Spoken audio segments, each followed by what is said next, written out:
नमस्कार, स्वागत है आपका भारत एक्सप्रेस में। मैं हूं आपके साथ आरती पाठक। चुनाव में जीत के बड़े लक्ष्य को हासिल करने में बीजेपी ने अपनी पूरी ताकत झोंक दी है। पीएम नरेंद्र मोदी और गृह मंत्री अमित शाह देश के अलग अलग हिस्सों में लगातार अपने प्रचार अभियान को धार दे रहे हैं। गृह मंत्री शाह की प्रचार नीति के तहत विपक्ष के परिवारवाद और भ्रष्टाचार पर जोरदार हमला किया जा रहा है और साथ ही सनातन धर्म के खिलाफ होने के लिए भी कटघरे में खड़ा कर रहे हैं। बीजेपी के आक्रामक प्रचार ने विपक्ष की सारी रणनीति पर पानी फेर दिया है और वो पूरी तरह से बचाव की मुद्रा में आ गया है। विपक्ष को इसी हालात में पहुंचाना बीजेपी की प्रचार नीति है और इसमें उसे जबरदस्त सफलता मिल रही है। बीजेपी ने देश भर में अपने विस्तार के लक्ष्य को इसी की बुनियाद पर वो हासिल करने में जुटी हुई है। गृह मंत्री शाह की जीत की तैयारी पर पेश है हमारी एक खास पेशकश, सनातन की जयकार, शाह का आर पार। शाह का धुआंधार प्रचार। कमल के फूल पर बटन दबाकर मोदी जी को तीसरी बार प्रधानमंत्री। विपक्ष पर जोरदार प्रहार। मैं पूछना चाहता हूं राहुल बाबा को, आपने कभी इस देश की राष्ट्रपति पद पर गरीब आदिवासी बेटे या बेटी को बिठाया क्या? परिवारवाद, भ्रष्टाचार पर जोर। मुझे बताओ, 2G घोटाला करने वाले इंडी अलायंस वाले चाहिए या 5G देने वाले नरेंद्र मोदी चाहिए? विपक्षी दलों को नहीं ओट। कांग्रेस ने इतने लंबे समय पर 55 साल तक देश पर शासन किया, जनजातियों के कल्याण के लिए, आदिवासियों के कल्याण के लिए कुछ नहीं किया। रैलियों में उमड़ रही भीड़। कमल के निशान पर बटन दबाएंगे। भारत माता की जय श्री राम। शाह की रणनीति बेजोर।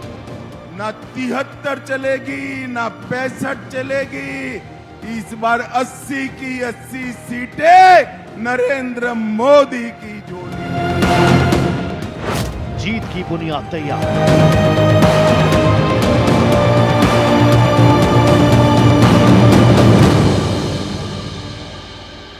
बीजेपी ने जीत का जो लक्ष्य रखा है उसके लिए उसकी सशक्त रणनीति है।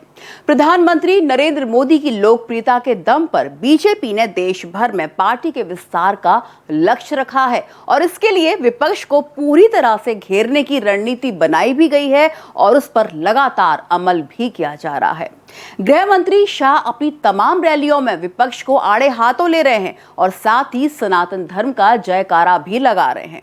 दरअसल अयोध्या में राम मंदिर का निर्माण बीजेपी का सबसे पुराना और बड़ा एजेंडा रहा और उस वादे को पूरा करने में बीजेपी सफल रही है। लिहाजा अलग अलग लोकसभा सीटों के लिए चुनाव प्रचार में से जोर शोर से उठाकर गृह मंत्री शाह ने विपक्ष को पूरी तरह से लाचार बना दिया है और यही बीजेपी के चाणक्य माने जाने वाले शाह की प्रचार नीति है।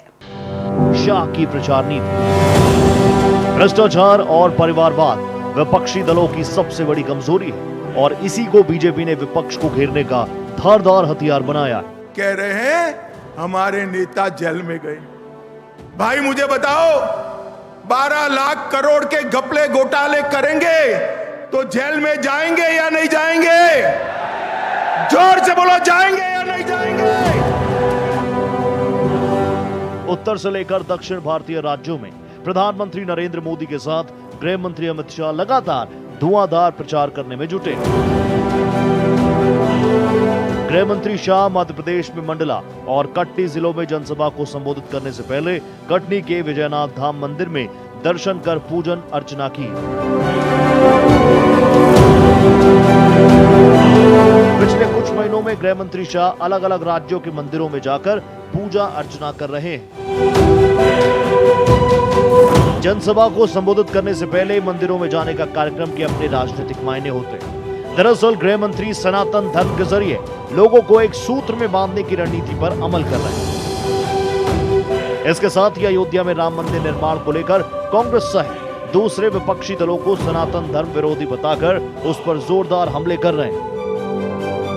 मोदी जी को आपने प्रधानमंत्री बना दिया, एक ही 5 साल में केस भी जीता गया, भूमि पूजन भी हो गया और 22 जनवरी को रामलला का प्राण प्रतिष्ठा भी हो गया। अयोध्या में राम मंदिर के निर्माण के वादे को पूरा करके पीएम मोदी की सरकार ने देशवासियों को बड़ी सौगात दी और ये बीजेपी की जीत का सबसे बड़ा आधार भी बनने वाला है। पीएम मोदी सरकार की उपलब्धियों की सूची लंबी है। सांस्कृतिक और सामाजिक विकास के जरिए पीएम मोदी की सरकार ने भरोसा बहाली की राजनीति की बुनियाद रखी है और मतदाताओं से सीधा संवाद कायम करने में ये काफी अहम साबित हो रहा है। गृह मंत्री शाह जहां एक और चुनावी रैलियों में विपक्ष पर जोरदार हमले कर रहे हैं, वहीं दूसरी तरफ लोगों को मोदी सरकार की उपलब्धियों से भी रूबरू करा रहे हैं। उन तमाम योजनाओं का जिक्र गृह मंत्री शाह कर रहे हैं जिसका फायदा देश के हर तबके और हर वर्ग के लोगों को मिला है।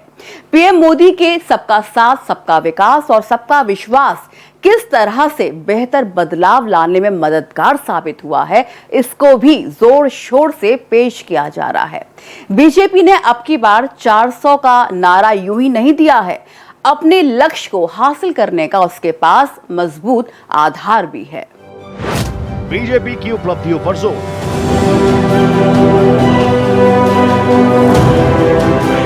मंडला से बीजेपी उम्मीदवार फग्गन सिंह कुलस्ते के समर्थन में सभा को संबोधित करते हुए गृह मंत्री रानी दुर्गावती और भगवान बिरसा मुंडा समेत दूसरे सेनानियों को नमन कर अपनी शुरुआत करते।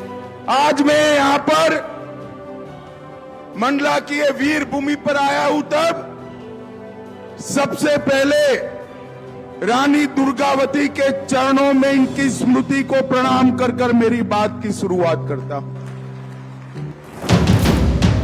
इंडिया गठबंधन पर हमला करते हुए उन्होंने कहा कि इसका सिर्फ एक ही मकसद है और वो है अपने परिवार को आगे बढ़ाना, मगर पीएम मोदी देश और देशवासियों को आगे बढ़ा रहे हैं। मुझे बताओ भाई और बहनों, बेटे बेटी भतीजे भतीजी का जो चाहते हैं वो कभी आपका सोच सकते हैं क्या? जरा जोर से बोलो, सोच सकते हैं क्या?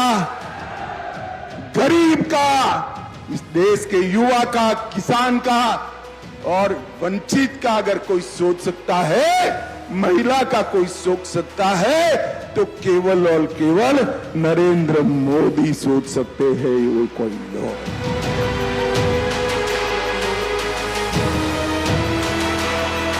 पीएम मोदी सरकार की उपलब्धियों का हवाला देते हुए गृह मंत्री अमित शाह ने कहा कि मध्य प्रदेश के 95 लाख किसानों को किसान सम्मान निधि, 70 लाख लोगों के घरों में पानी पहुंचाया गया, लाखों माताओं को सिलेंडर दिए गए, आवास दिए गए। देश के करोड़ों गरीबों, आदिवासी और जनजातियों के कल्याण के लिए काम किया गया है। पूर्व प्रधानमंत्री अटल बिहारी वाजपेयी का जिक्र करते हुए गृह मंत्री शाह ने कहा कि उन्होंने ही जनजातीय कल्याण मंत्रालय बनाने का काम किया। पीएम मोदी ने बिरसा मुंडा जयंती पर गौरव दिवस मनाने का काम किया। नरेंद्र भाई ने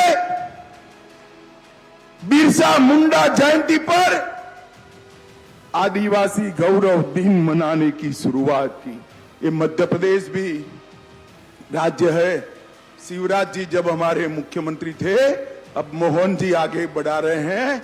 हमने यहां पर पूरे देश में सबसे पहले पैसा एक्ट को जमीन पर उतारने की शुरुआत भारतीय जनता पार्टी ने की।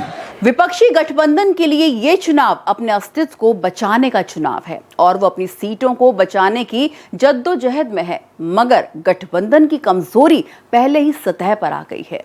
देश भर में बीजेपी के विस्तार का लक्ष्य तभी हासिल किया जा सकता है जब विपक्ष की जमीन पूरी तरह से खिसकती है और यही वजह है कि बीजेपी विपक्ष को हल्के में नहीं ले रही और उसकी कमजोर नसों को दबाकर उसे और भी कमजोर करने में जुटी है। परिवारवाद और भ्रष्टाचार विपक्षी दलों के लिए नासूर है और इसको हर चुनावी रैलियों में उछालकर विपक्ष को घेरने की रणनीति पर पूरी तरह से अमल भी किया जा रहा है। विपक्ष को घेरने की रणनीति। बिहार में चुनाव प्रचार के दौरान गृह मंत्री शाह ने कांग्रेस और आरजेडी को जमकर घेरा। गया जिले के गुरारू प्रखंड में जनसभा को संबोधित किया। औरंगाबाद के साथ साथ गया की जनता के बीच भी संदेश भेजने में वो कामयाब रहे। इनके निशाने पर आरजेडी और कांग्रेस का भ्रष्टाचार रहा। देश की बदतर स्थिति के लिए कांग्रेस की 5 पीढ़ियों को जिम्मेदार ठहराया। पिछड़ा और अति पिछड़ी जातियों की राजनीति करने का दावा करने वाले लालू प्रसाद यादव और कांग्रेस को भी कटघरे में खड़ा किया। लालू जी जिनकी गोदी में बैठे हैं, वो कांग्रेस पार्टी ने हमेशा पिछड़ा अति पिछड़ा का अपमान करने का काम किया।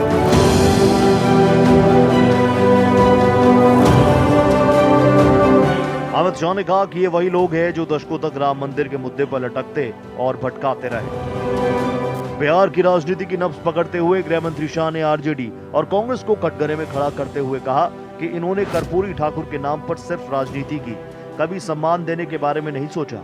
लेकिन पीएम मोदी ने कर्पूरी ठाकुर की राजनीति को सम्मान देने का फैसला किया और देश के सर्वोच्च सम्मान भारत रत्न से नवाजा। लालू जी भी कसीदे पढ़ते थे, सत्ता पर आए गए, कांग्रेस पार्टी सत्ता पर आई गई, मगर कर्पूरी ठाकुर जी का कभी सम्मान नहीं किया। नरेंद्र मोदी जी ने कर्पूरी ठाकुर जी को सम्मान कर समस्त पिछड़ा समाज का सम्मान करने का काम नरेंद्र मोदी जी ने किया। अमित शाह ने राम मंदिर के निर्माण के बहाने कांग्रेस और राजद को कटघरे में खड़ा किया। उन्होंने कहा कि पीएम मोदी ने जनभावना को समझा और भूमि पूजन भी किया, राम मंदिर भी बनवाए, रामलला की प्राण प्रतिष्ठा भी हुई। 17 अप्रैल को राम मंदिर के अंदर रामलला का जन्मोत्सव मनाने का ऐलान किया। लालू यादव और कांग्रेस ने राम मंदिर के मसले को कभी प्राथमिकता नहीं दी।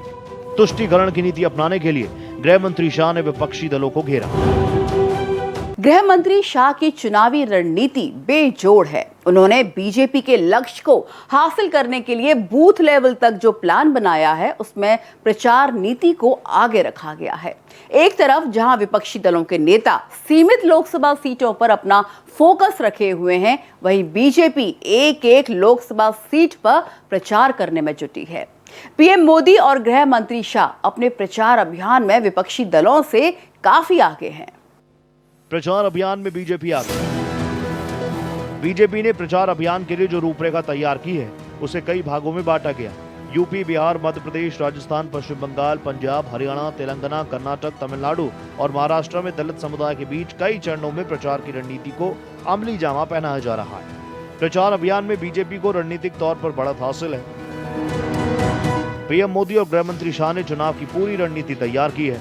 इसमें एक तरफ सरकार की उपलब्धियों, पीएम मोदी का चेहरा सहित विपक्ष को किसी भी तरह राहत नहीं देने के लिए पूरा आरोप पत्र भी तैयार है। सभी जनता को, सभी मतदाताओं को विनम्र अपील करना चाहता हूं कि पोन्नार को आप दिल्ली भेजिए। भारतीय जनता पार्टी को पोन्नार की जरूरत है। मकसद बेहद साफ है कि विपक्ष को किसी भी सूरत में बीजेपी पर हमलावर होने का मौका न दिया जाए। ये जो घमंडिया गठबंधन है, इंडी अलायंस है, उनका एकमात्र मकसद है, एकमात्र मकसद अपने परिवारजनों को आगे बढ़ाने का। विपक्षी दलों की हालत पहले से ही पस्त है। बीजेपी का हर स्तर पर अपना एक प्लान है, स्टार प्रचारकों की एक बड़ी लिस्ट है और हर एक लोकसभा सीट पर प्रचार को धार देने की रणनीति है। विपक्ष पर किस तरह से हमले करने हैं, इसकी पूरी रूपरेखा पहले से तैयार है। विपक्षी गठबंधन में इसको लेकर आखिर तक सहमति नहीं बन पाई और इसमें शामिल सभी दल अपने अपने तरीके से प्रचार प्रसार करने में जुटे हैं। दरअसल बीजेपी की सशक्त रणनीति से विपक्षी दलों पर अस्तित्व का संकट गहरा गया है और इसने विपक्षी दलों को झकझोर कर रख दिया है। गठबंधन के साथ मिलकर चुनाव प्रचार करने और बीजेपी के लिए चुनौती पेश करने की रणनीति पर प्रश्नवाचक सवाल लगा। बीजेपी की प्रचार नीति काफी असरदार साबित हो रही है। पीएम मोदी की सरकार लोगों का भरोसा जीतने में सफल नजर आ रही है और इसी का नतीजा है कि बीजेपी की रैलियों में जबरदस्त भीड़ जुट रही है। सनातन धर्म, भ्रष्टाचार और परिवारवाद के आरोप में घिरे विपक्षी दलों की मुश्किलें काफी बढ़ी हुई हैं। बीजेपी के दक्षिण में विस्तार की रणनीति भी विपक्ष के गले की फांस बन गया है। दरअसल पहली बार दक्षिण भारतीय राज्यों में बीजेपी चुनावी चर्चा के केंद्र में आ गई है और ये वो राज्य हैं जहां से विपक्ष को ऑक्सीजन मिलता रहा है। मगर जिस तरह से बीजेपी वहां पर सेंध लगाती नजर आ रही है, उससे विपक्षी दलों में काफी निराशा है। लक्ष्य पर बीजेपी की नजर। विपक्ष को घेरने की गृह मंत्री शाह ने जो रणनीति बनाई है, उसमें वो सफल नजर आ रही है। ये दोनों सीटें भाजपा को जितानी है या नहीं जितानी है? 400 पार जाना है या नहीं जाना है? विपक्षी दलों पर इस तरह से हमले हो रहे हैं कि उसके लिए अपना बचाव करना ही मुश्किल हो गया है। वोट बैंक का ध्रुवीकरण हो रहा है और जातीय समीकरण से चुनाव जीतने वाली पार्टियों की मुश्किलें बढ़ गई हैं और आरक्षण की राग भी बुरी तरह से फ्लॉप होता हुआ नजर आता है। पहले चरण के चुनाव से पहले पीएम मोदी और गृह मंत्री शाह एक एक लोकसभा सीट को साधने में जुटे हैं। बीजेपी की रैलियों में जबरदस्त भीड़ जुट रही है और इससे पार्टी का हौसला स्वाभाविक तौर पर बुलंद है। रैलियों में मतदाताओं से सीधे संवाद स्थापित करने और उनसे अपनी उपलब्धियों पर मुहर लगवाने की पीएम मोदी और गृह मंत्री शाह का स्टाइल लोगों को पसंद आ रहा है। विजय के संकल्प की मुट्ठी भींचिए और प्रचंड आवाज से बोलिए, भारत माता की। जिस तरह से बीजेपी के दिग्गज भीड़ को खींच रहे हैं, जो इस बात की पुष्टि है कि बीजेपी ने अपनी जीत का जो लक्ष्य रखा है वो उसकी पहुंच में है। भाई बताओ, मोदी जी को तीसरी बार प्रधानमंत्री बनाना है या नहीं बनाना है? 400 पार करनी है या नहीं करनी है? बीजेपी की रैलियों में सनातन धर्म और परिवारवाद को लेकर भ्रष्टाचार का मुद्दा छाया है और यह उसकी जीत का सबसे बड़ा आधार बनने वाला है। दक्षिण भारतीय राज्यों में भी बीजेपी इस बार केंद्र में आ गई है। दक्षिण भारतीय और पूर्वोत्तर के राज्यों में बीजेपी अपने विस्तार को सुनिश्चित करने में जुटी है। पिछले कुछ वर्षों में पीएम मोदी और गृह मंत्री अमित शाह सहित पार्टी के दिग्गज ने इन राज्यों का लगातार दौरा कर अपने आधार को मजबूत बनाने की कोशिश की। दूसरी ओर विपक्ष ने इन राज्यों में कोशिश बहुत कम की। ये स्थिति तब है जब विपक्ष को जो थोड़ी बहुत राहत दक्षिण भारतीय राज्यों से ही मिलती रही है। गृह मंत्री शाह के चुनावी चक्रव्यूह में विपक्ष पूरी तरह से फंस चुका है। पीएम मोदी की सरकार को घेरने के लिए अब उसके पास कोई सशक्त मुद्दा नहीं है, सिवाय इसके कि पीएम मोदी ने अपने पिछले 2 कार्यकाल के मुकाबले अपनी तीसरी पारी में और बड़े फैसले लेने का ऐलान किया है और इसी को विपक्ष हथियार बनाते हुए लोकतंत्र को बचाने की लगातार दुहाई दे रहा है। लेकिन ये बीजेपी को घेरने में कारगर साबित होता नजर नहीं आ रहा। पीएम मोदी के लिए राष्ट्र सर्वप्रथम है और उन्होंने अपनी लीडरशिप में देश को सशक्त बनाने में काफी अहम भूमिका निभाई है और यही मोदी की जीत की गारंटी भी बनने जा रही है। मतदाताओं का बड़ा भरोसा। पीएम मोदी ने भरोसा बहाली की राजनीति की शुरुआत की। घोषणा पत्रों में किए वादों को पूरा कर बीजेपी ने लोगों का भरोसा जीता और अपनी तीसरी पारी के लिए पीएम मोदी ने और बड़े फैसले लेने का लोगों को भरोसा दिलाया। 2024 के बाद हमारे तीसरे टर्म में देश की विकास यात्रा और तेजी से बढ़ेगी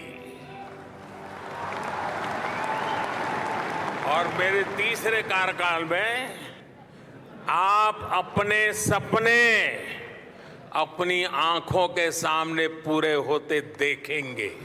ये बीजेपी की जीत के आधार को और ज्यादा मजबूत बनाता नजर आता है। हालांकि इसको लेकर विपक्ष लोकतंत्र को बचाने की दुहाई दे रहा है, लेकिन इसका असर इसलिए भी असरदार साबित नहीं हो रहा क्योंकि पीएम मोदी ने लोकतंत्र के प्रति जो आस्था दिखाई है उस पर लोगों को भरोसा है।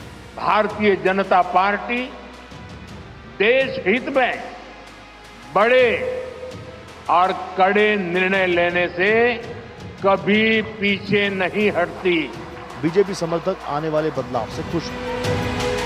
पीएम मोदी की सरकार ने बदलाव की राजनीति की बुनियाद रखी और विश्वसनीय राजनीति की नई परिभाषा गढ़ी। इसी का नतीजा है कि पीएम मोदी की लोकप्रियता चरम पर है और विपक्ष के पास उन्हें टक्कर देने के मामले में कोई आसपास भी नहीं फटकता। ये चुनाव 2-3%, 5% और बाकी हिंदुस्तान के बीच में चुनाव है और जो बाकी हिंदुस्तान चाहता है वो इस मैनिफेस्टो में है। बीजेपी ने 370 सीटों पर जीत का जो ऐलान किया वो देश के अलग अलग हिस्सों में पार्टी को लेकर मिल रहे फीडबैक के आधार पर किया है। उत्तर भारतीय राज्यों में बीजेपी को जीत के लिए बहुत ज्यादा कोशिश करने की जरूरत नहीं है। इसके बावजूद वो अपनी सीटों को इंटैक्ट रखने के साथ ही इसमें बढ़ोतरी की संभावनाएं भी तलाश रही है। ये परिवारवादी गठबंधन, उनका उद्देश्य क्या है? महाराष्ट्र में शरद पवार है, उनका उद्देश्य है अपनी बेटी को मुख्यमंत्री बनाना। उद्धव ठाकरे का उद्देश्य है अपने बेटे को मुख्यमंत्री बनाना। तमिलनाडु में स्टालिन का उद्देश्य है अपने बेटे को मुख्यमंत्री बनाना। बंगाल में ममता दीदी का उद्देश्य है अपने भतीजे को मुख्यमंत्री बनाना और सोनिया जी का उद्देश्य है राहुल बाबा को प्रधानमंत्री बनाना। इसके साथ ही दक्षिण भारतीय राज्यों में उसका फोकस है और इस बार दक्षिण से चुनावी नतीजे बीजेपी के हक में आने की उम्मीद की जा रही है। मेरे साथ बोलिए, भारत माता की। विपक्ष के मुद्दे में धार का अभाव है। देश में पीएम मोदी की लोकप्रियता और गृह मंत्री शाह की सशक्त चुनावी रणनीति की बदौलत बीजेपी अपनी जीत के प्रति आश्वस्त है, लेकिन हर एक पहलू पर गौर करके बीजेपी इसे और पुख्ता बना रही है। बीजेपी 400 पार के लक्ष्य को हासिल कर इतिहास रचना चाहती है और ये उसके देश भर में विस्तार के लक्ष्य को पूरा करने में भी मददगार साबित होने वाला है। सनातन की जयकार, शाह का आर पार के हमारे इस खास पेशकश में फिलहाल इतना ही। बाकी की देश दुनिया की तमाम खबरों के लिए आप लगातार देखते रहिए भारत एक्सप्रेस।